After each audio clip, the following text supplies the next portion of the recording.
Hey guys, this is Dr. Hub. In case you haven't subscribed, please do subscribe for updates.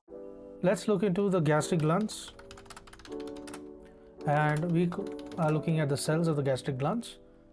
So the first one being the parietal cells. So here in parietal cells, the part of the stomach is the fundus and the body. So the part of the stomach will be the fundus and the body. The secretion is of the HCl. So the parietal cells, it secretes HCl as well as the IF, that is the intrinsic factor. So the stimulation of secretion is brought by the gastrin. Next is the vagal stimulation. Then comes the use of histamine. So all these are used. Then we look at the chief cells. So in case of chief cells, the part of the stomach is the fundus and the body, and the secretion of the chief cells is the pepsinogen as well as the gastric lipase. And the stimulus for the secretion is nothing but the vagal stimulation. Then comes the mucous cells. The mucous cells, it involves the antrum and the cardia and the pylorus. So ACP, antrum, cardia, pylorus.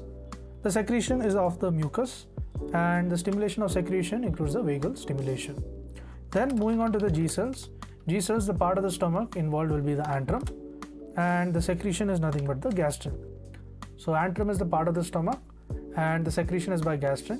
So what is the stimulus for the secretion? So stimulus it includes the vagal stimulation.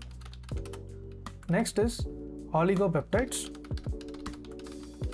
So there's vagal stimulation, oligopeptides. Then comes inhibition by the somatostatin. So somatostatin inhibition.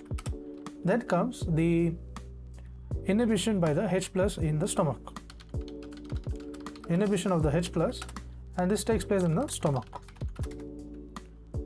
Then there is also the enterochromaffin-like cells. Chromaffin-like cells. So enterochromaffin-like cells are nothing but they are the ECL, and the part of the stomach involved is the fundus. The histamine is the secretion, and the stimulus for the secretion is nothing but the gastrin. To learn and grow daily like this, please do subscribe.